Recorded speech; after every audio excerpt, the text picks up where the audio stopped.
ஹே க்ளவுடீஸ், இன்றைக்கி நம்ம சேனலில் வந்து கொடைக்கானல் vlog 2 தான் வந்து பார்க்க போகிறோம். ஆல்ரெடி vlog 1ல் பேக்கிங் வந்து போட்டிருந்தோம். ஸோ இப்போ vlog 2ல் என்னென்னலாம் நடந்தது அப்படிங்கிறத ஒரு சின்ன வாய்ஸ் ஓவர் மூலமாக வந்து நான் உங்களுக்கு வந்து சொல்கிறேன்.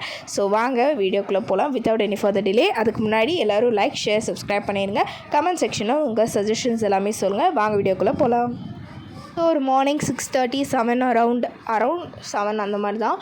ஸோ அப்போ வந்து நாங்கள் கரெக்டாக காரை வந்து ஸ்டார்ட் பண்ணி கிளம்பிட்டோம். கிளம்புனோடனே நேராக வந்து பிரேக்ஃபாஸ்ட் இங்கே வச்சு எதுவும் சாப்பிட வேணாம், நேராக மதுரை சைடில் போயிடலாம் அப்படின்னு சொல்லிட்டு காரில் வந்து மதுரை சைடு கிட்டே போனோம். மதுரையில் டெம்பிள் சிட்டி அப்படின்னு சொல்லிட்டு ஒரு ஹோட்டல் இருக்குது, ஃபேமஸான ஒரு வெஜ் ரெஸ்டாரண்ட்.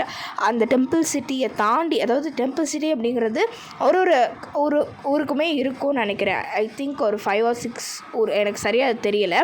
மதுரையில் ஃபஸ்ட்டு ஒரு டெம்பிள் சிட்டி இருக்கும், அதை தாண்டி இன்னொரு டெம்பிள் சிட்டியில் தான் நாங்கள் வந்து சாப்பிட்டோம். பிரேக்ஃபாஸ்ட் வந்து முடிச்சதுக்கப்புறம் நேராக அந்த கொடைக்கானல் ரோடு வந்து என்ட்ராகும் போதே வந்து எப்படி இருந்தது அப்படின்னா ஒரு மாதிரி பெண்ட் ஆகிற மாதிரி இருந்தது. நான் வந்து என்னடா இது இப்படி பெண்ட் ஆகுது அப்படிங்கிற மாதிரி பார்த்து சொல்லிகிட்டு இருந்தேன். அப்போ தான் சொன்னாங்க, இது ஆக்சுவல் பெண்டே கிடையாது, இன்னும் நிறைய பெண்டு இருக்குது அப்படின்னு. அது போக போக நல்லா இருந்தது. அது மட்டும் இல்லாமல் கீழே நம்ம இருந்துட்டு மேலே ஹில்லில் வந்து ஏறும் போது அந்த காதெல்லாம் அடைச்சிக்குவோம் அப்படின்னு சொல்லுவாங்கள்ல, அந்த குளிர்னால காதெல்லாம் அடைக்கிறது, அந்த மாதிரி ஒரு ஃபீல் வந்து இருந்தது. முந்தின நாளே வந்து நாங்கள் ஸ்வெட்டர் எல்லாமே பேக் பண்ணிட்டோம். உங்களுக்கு ஆல்ரெடி அந்த பேக்கிங் விலாக்லேயே வந்து அந்த பேக்கிங் விலாக்லேயே வந்து தெரியும் அப்படின்னு நினைக்கிறேன். ஸோ அது வந்து நீங்கள் பார்க்கல அப்படின்னா மறக்காமல் மேலே கார்ட்ஸில் லிங்க் கொடுக்குறேன், போய் பார்த்துட்டு வாங்க.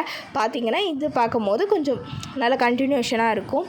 ஸோ அதுக்கப்புறமா நாங்கள் மெதுவாக ரொம்ப ஸ்லோவாக ஒரு இடத்தையும் பார்த்து அந்த கான்கேவ் மிரர்ஸ்லாம் வச்சுருந்தாங்க, அதை பார்த்து ரொம்ப ஸ்லோவாக தான் போனோம்.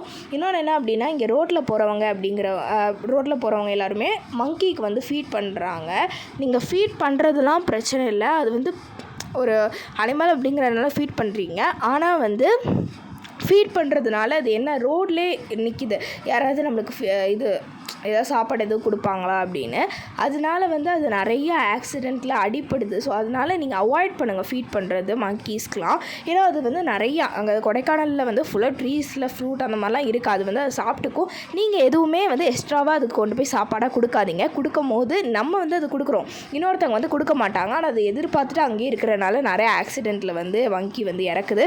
ஸோ அதனால் நீங்கள் முடிஞ்ச அளவுக்கு அவாய்ட் பண்ணுங்கள். அந்த நாங்கள் வாங்கியிருந்த பாஸ்லேயே வந்து போட்டிருந்தது, do not feed the animals அப்படிங்கிற மாதிரி போட்டிருந்தது.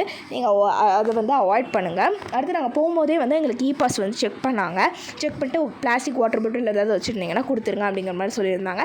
எங்கள் கையில் வந்து நாங்கள் எதுவுமே கொண்டு போகல, அதனால ஒன்றுமே அவங்க சொல்லலை. அதுக்கப்புறம் அந்த வெஹிக்கல் நம்பர்லாம் செக் பண்ணிகிட்டு இருந்தாங்க. அதுக்கப்புறமா நாங்களும் மெதுவாக கொடைக்கானல் ஹில்ஸை வந்து ஏறிக்கிட்டு இருந்தோம்.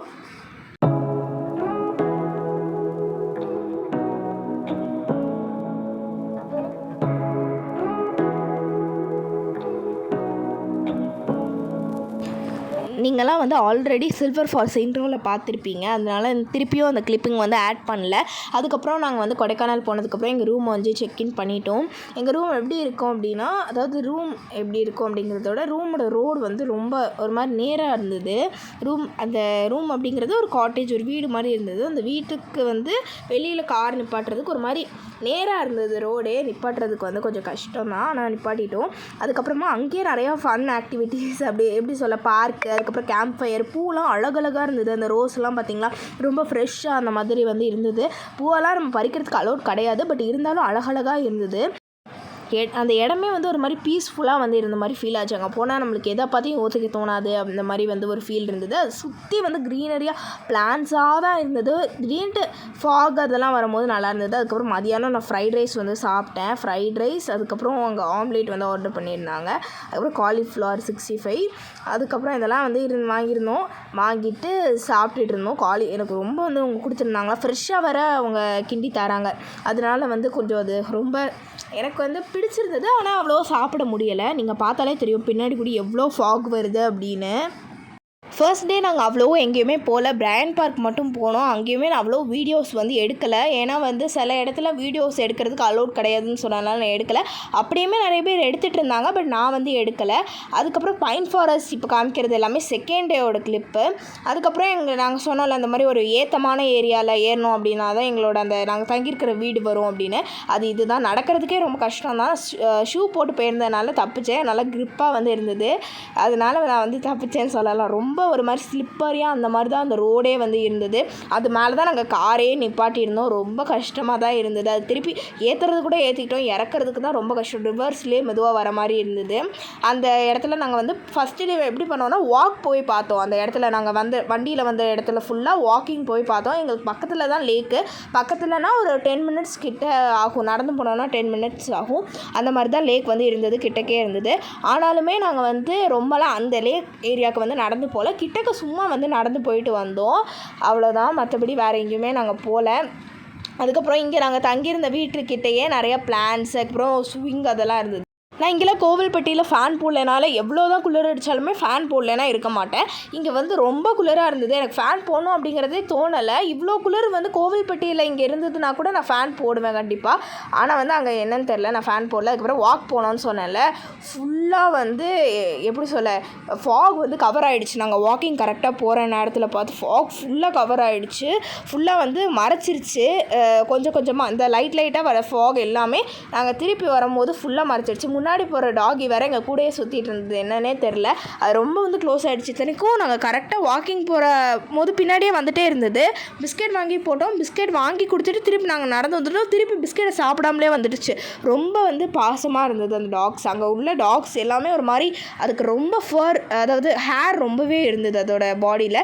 இங்கே இங்கே உள்ள நாய்கள் எல்லாமே அவ்வளோலாம் ரொம்ப ஹேர்லாம் இருக்காது.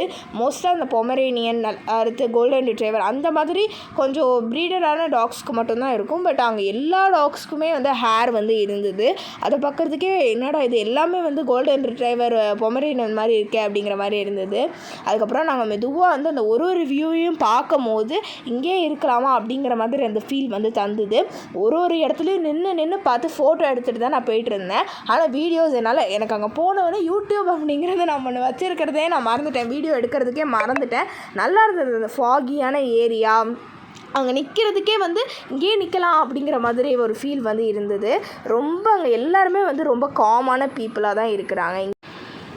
நாங்கள் வந்து செகண்ட் டே தான் நல்லாவே எக்ஸ்ப்ளோர் பண்ணோம். Pine forest, Guna cave, Moir point அந்த மாதிரி நிறைய இடத்துக்கு போயிருந்தோம். பைன் ஃபாரஸ்ட்டில் வச்சு நான் ஹார்ஸ் ரைடிங்லாம் போயிருந்தேன். அதெல்லாம் வீடியோ வந்து எடுக்கலை, இல்லைன்னா நான் வந்து ஆட் பண்ணியிருப்பேன். அதுக்கப்புறம் இங்கே வந்து இது வந்து குணா கேவில் வச்சு எடுத்தது. நான் முக்கியமாக வந்து கொடைக்கானல் போனதே குணா கேவுக்காக தான். இது வந்து அந்த ஆர்டிஃபிஷியல் ஸ்டார் ஷேப் லேக் வந்து டாப் வியூவில் எடுத்தது. இங்கேருந்து பார்த்தா உங்களுக்கு என்ன தெரியுது அப்படிங்கிறது கீழே மறக்காமல் கமெண்ட் செக்ஷனில் கமெண்ட் பண்ணுங்கள். அது மட்டும் இல்லாமல் இந்த இடத்த பார்த்தாலும் உங்களுக்கு என்ன தெரியுது அப்படிங்கிறது கீழே கமெண்ட் செக்ஷனில் மறக்காமல் கமெண்ட் பண்ணுங்கள். So stay tuned for next video. Bye bye. Subscribe பண்ணிடுங்க, லைக் பண்ணிடுங்க, ஷேர் பண்ணுங்கள். Bye.